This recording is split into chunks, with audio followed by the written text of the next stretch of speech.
Yo, I want to keep this one real today. So I finished therapy today, and by the way, I took a hiatus from therapy for a little bit because I just found that I was like so addicted to outsourcing my intuition for a little bit and just kind of spiraling that I thought I need a little break. I need to just enjoy my life. I'm not in a growing phase, I'm in an enjoyment phase, which by the way is growth.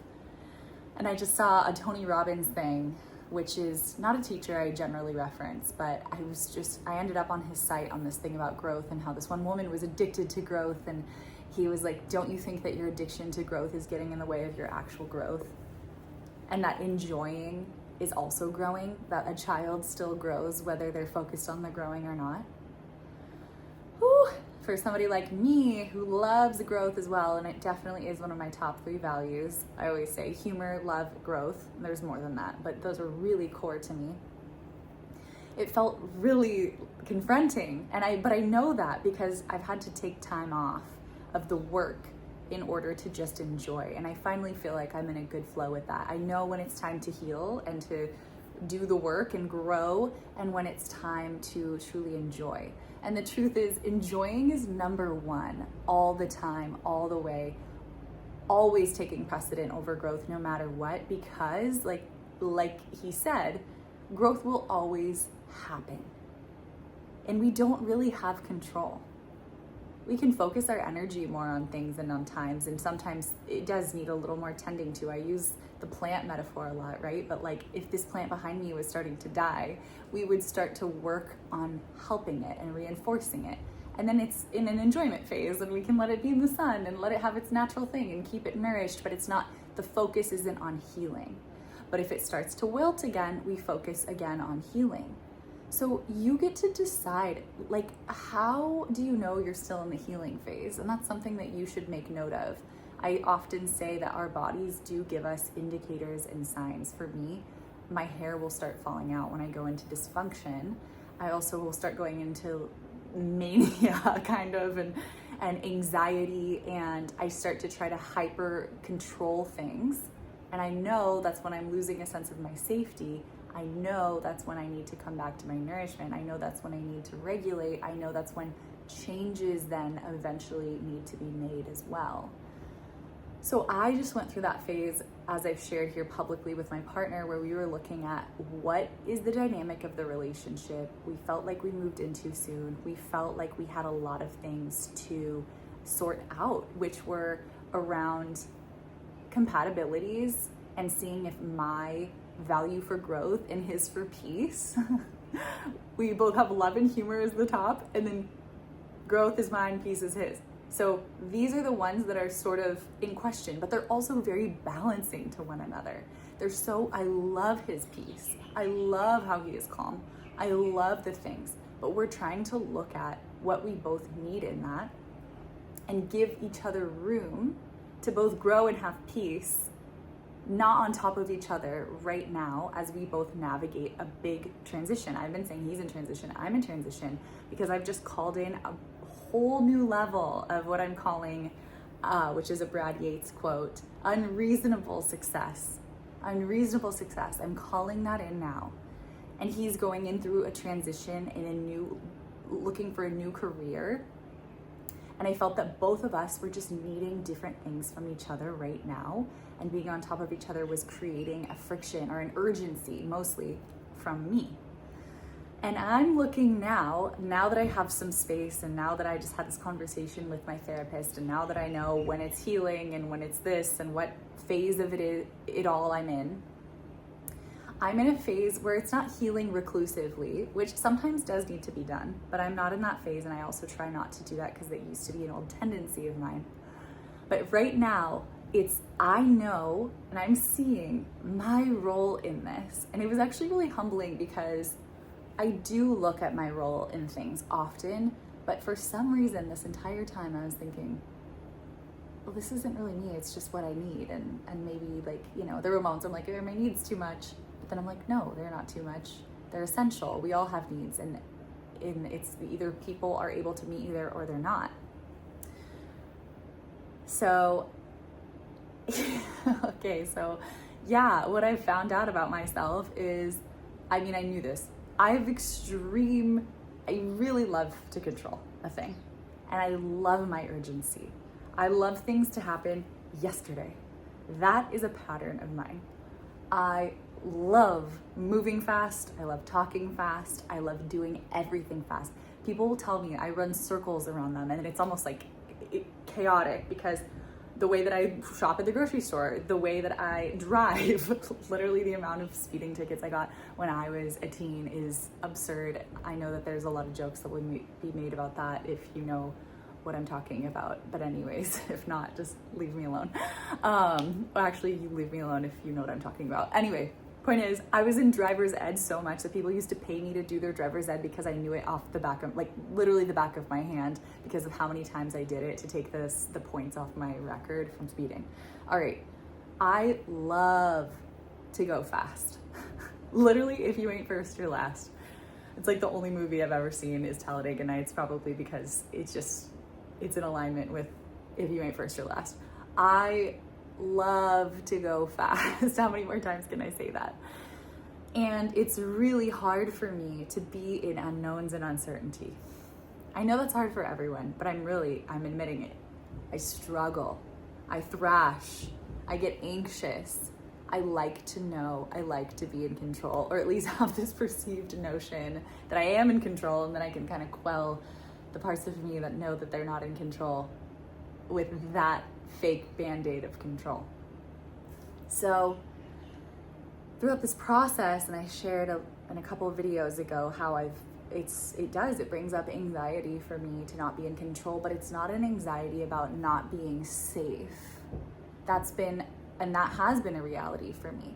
But we do have to discern what types of anxiety are there. And when I talk about emotional safety, I'm going back to what I've talked about in other videos, knowing what has harmed you in the past. Knowing what has harmed you. And I've said this: inconsistency, emotional abandonment, many more things. Those are like my top 2 that I look for. If that's coming up in the field, that's very triggering to my core. That's something that puts me into real fight or flight. And I know my limits, and I know that there's plenty of people in the world that won't bring that kind of energy, at least consistently, right? Like, there's micro moments that can happen, but if it's a recurring theme with someone, especially romantic partners, that's going to be a no for a girl like me.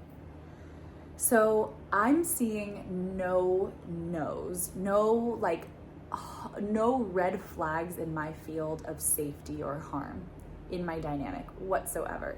Only safety, only love, only kindness, only respect. But my question has been in this time, of course, can I get what I need? And what I'm learning is that's what dating is. This is so humbling. Dating is understanding another person and doing that dance with them. And you don't know, it takes some time. And if you have really core goodness and no emotional, true harms are being flagged, and go back and watch my video on what real love is and how I'm changing it, or whatever my caption was. Go back and find that video, because that is going to tell you the formula I'm using to know what real safety is. I have been in dynamics where, like I said, all of my anxiety was because of those harms. My anxiety now is a lack of control. My anxiety now is the unknown. And again, we all of us are going to have to live with uncertainty. Can we release urgency? Can we release this pressure to know everything now, and to let ourselves be in that space of show me, let's find out together, let's play, let's enjoy, let's try to understand, and let's find what works, because that's all that we can do. I think I have this tendency also to I've been one of those people, and this is kind of a codependency trait. Like, I want to know if you're my life partner right now. I want to know yesterday. I wanted to know in my dreams when I was a child. Like, I want to know. But we have to get to know people. We have to get to know people to know things. And when conflict or a lack of perfect alignment comes up, because that's the truth about relationships. Not everything is perfect. Not everyone is perfect and is going to meet you perfectly. Can we do that dance together? Can we still express what we need? Can we allow that to take shape? Can we flourish? Can we bloom? Can we allow for the bloom? Or not? But can we allow for that space, that time, that patience, that process? And like I said, I like to have my hands real tight on the wheel and to be in control of the process. I really love that so much. I love that. But that's not reality. That's definitely not partnership. Or else you end up being a hyper control freak, and that's extremely damaging to the dynamic. And that's also why we decided to change our living dynamic and not live together for this time, because I found that in the transition we're both in, it was hard for me to not try to rush his process in real time when we're living on top of each other. And that is something I don't want to do. I want him to come into his own thing that he's discovering in himself through this period that's so fertile and beautiful without my pressure. And I do know that that is one of my limitations, at least right now. That doesn't mean like I'm not doing the self-work. That means I'm doing the self-work right now by learning how to surrender control, by working on my anxieties and letting myself just be, and letting him be, and letting everything come into the place it needs to land without me urgently trying to white knuckle and like rip the steering wheel out of everyone's hands. And again, why do I do that? For safety. Like I just want to feel really secure and connected and safe. Those are core motivators for me. And then I have to remember, I am safe. I am safe. I am safe. I am not in imminent danger. I am safe. This is not one of my core harms. I am safe. There is so much love, respect, and there is effort and dance and communication and honesty and peace and regulation and all of the good things that you could possibly ask for. So we just give the space. So this is the biggest and greatest wisdom that I barely have, so thanks for listening to me. But I'm sharing really vulnerably and honestly that I got this from my therapist, who is just like, bro, chill, bro, chill, bro, chill.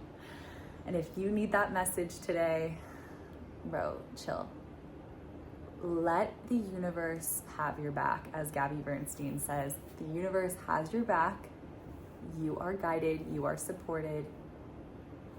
Everything will turn out exactly the way it needs to be. So can you just be? Can you just love? Can you just enjoy? I'm gonna go ahead and convince myself to do that. And when you can't, there's lots of really positive, when you can't, there's never a can't, but when you struggle, tapping is a great tool I love so much. There's Brad Yates here on YouTube, which does an amazing job. I do tons of his videos and work. I also do my own tapping videos in my Lush Life community membership that I have on my website. And I also do tons of meditations. There's free meditations everywhere. Here on YouTube, there's a couple, and then there's tons in my membership, the Lush Life. So if you need support on that, I know, because I am that girl, and I've needed these tools, and they help me, and I hope that they help you. And in other news, just a random but exciting announcement.